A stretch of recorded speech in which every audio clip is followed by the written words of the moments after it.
Assalamualaikum warahmatullahi wabarakatuh. Ketemu lagi dengan saya Sofi Iriani di Sofi Iriani YouTube channel. Bersama suami saya, partner saya tercinta.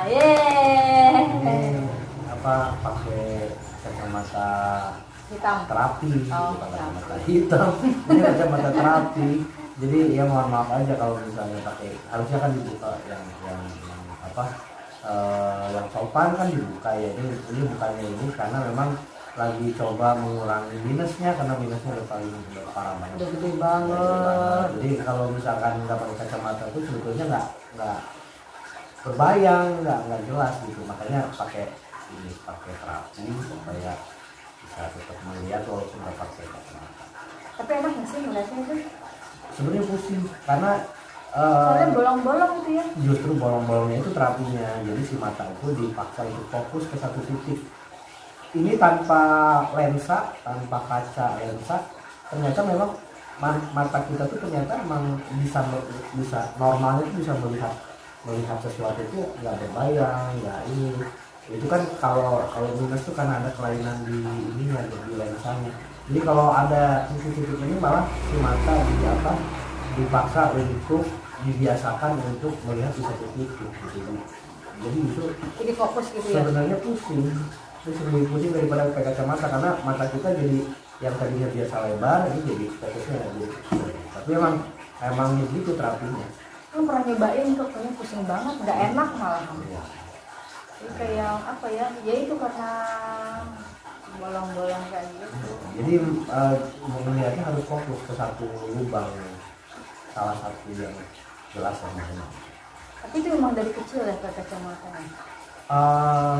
Enggak sih, sebenarnya baru pakai kacamata itu kelas 2 SMA sebenarnya. Minus ya maksudnya? Kalau minusnya sih kayaknya sih udah sadar minus itu dari kelas 2 SD juga udah sadar kalau mata itu minus. Cuman nggak, karena masih bisa ngelihat jauh, karena masih normal, masih kecil, jadi nggak pakai kacamata. Memang lo terasa parah tuh waktu SMA. Jadi kelas 1 SMA itu jarak antara meja paling depan sama papan tulisku agak jauh memang kelasnya. Nah kebetulan udah duduk di paling depan juga kok masih belum bisa melihat, masih nggak bisa melihat, masih berbayang. Nah itu mulai ngerasa oh ini parah nih gitu. Makanya di kelas 2 akhirnya maksain pakai kacamata karena memang ada ceritanya kelas 1 itu seumur sekolah itu dari SD baru pas SMA kelas 1 itu di rapot ada merah waktu itu matematika kalau nggak salah 4 kalau nggak salah. Wow. Sekali-kalinya itu. Nah itu memang sampai sempat jadi ini juga di rumah tuh ditanya kan, diinterogasi waktu itu kenapa bisa kejadian kayak gitu. Susah neranginnya kenapa bisa kejadian itu, nggak tahu saya juga kenapa kejadiannya kayak gitu ya. Sebenarnya kejadian merah itu sebenarnya waktu itu normal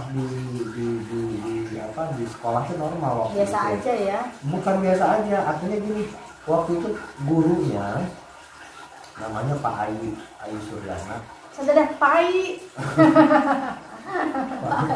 Pak Ayu itu memang guru yang standarnya ketat gitu. Jadi dia pelit nilai memang, dan dia berani mempertanggungjawabkan nilai yang dia kasih gitu. Jadi waktu itu pas masuk SMA itu dia menilai anak-anak itu belum saatnya dikasih nilai besar gitu, karena memang rata-rata pemahaman tentang matematikanya masih ya anak-anak SMP yang baru masuk SMA gitu ya. Jadi nggak bisa langsung loncat ke pemahaman di SMA gitu, masih butuh proses.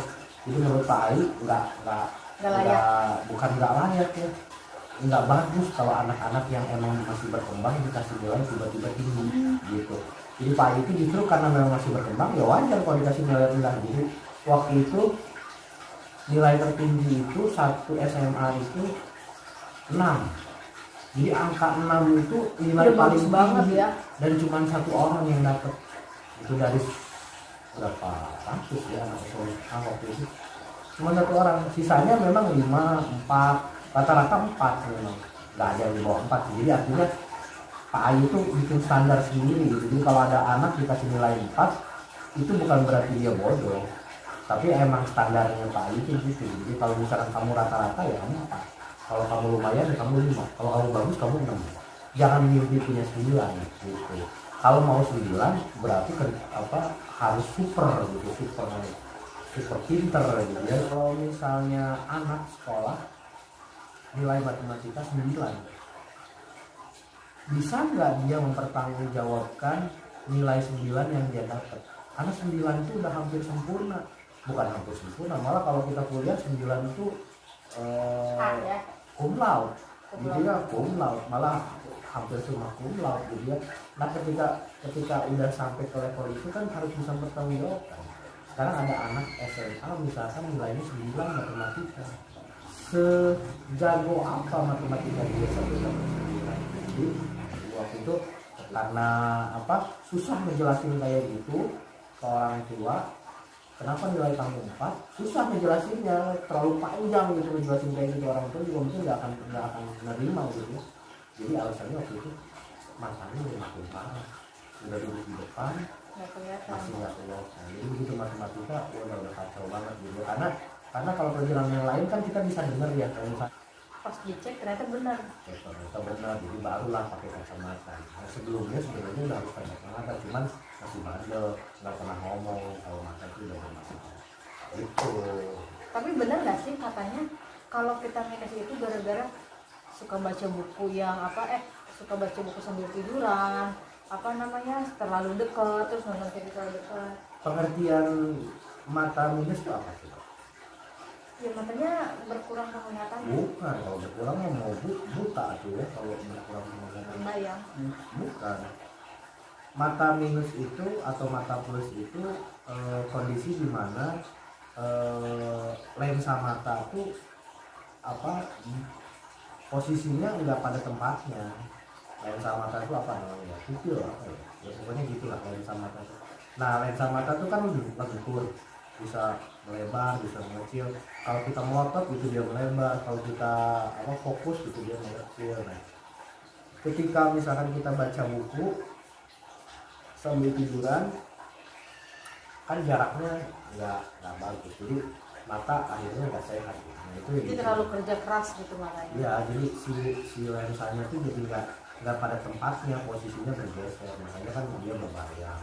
Nah, kacamata terapi ini berusaha untuk mengembalikan titik fokus lensa mata, makanya dia pakai bolong-bolong gini. Jadi begitu kita pakai itu mata seolah dipaksa gitu untuk fokus gitu ke satu titik yang jelas melihatnya lewat mana.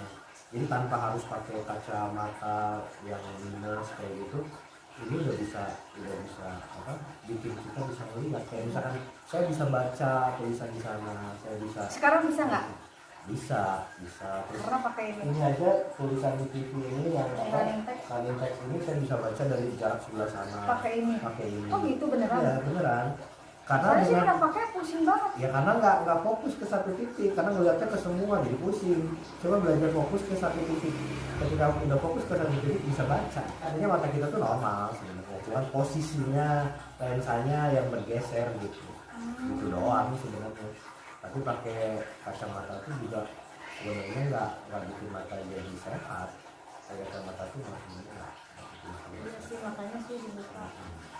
Wah ngalamin banget itu. Ini kalau cerita masa kecil mah bisa lama ya. Tapi mungkin segitu dulu kali ya. Iya. Nanti bisa cerita lagi ya. Ya. Segitu aja dulu kita ceritanya, karena kalau kita berdua tuh kalau misalnya udah ngobrol udah nggak tahu waktu ya. Ya apalagi nyeritain masa lalu, masa kecil, masa ini kita sering banget. Nah cukup segitu aja ya. Takutnya kepanjangan. Juga suka kalau udah panjang-panjang suka akhirnya nggak jelas tujuan nyampainya kemana, alur ceritanya malah jadi nggak jelas kalau panjang gitu. Cukup sekian aja, terima kasih. Ini cerita masa lalu kami berdua, semoga menjadi hiburan buat yang nonton. Kami minta di like, subscribe subscribe dan komennya ya. Terus kalau misalnya pengen kami membahas cerita yang lain ya, boleh di komen ya, di komen. Ditunggu ya. Assalamualaikum warahmatullahi wabarakatuh. Dadah.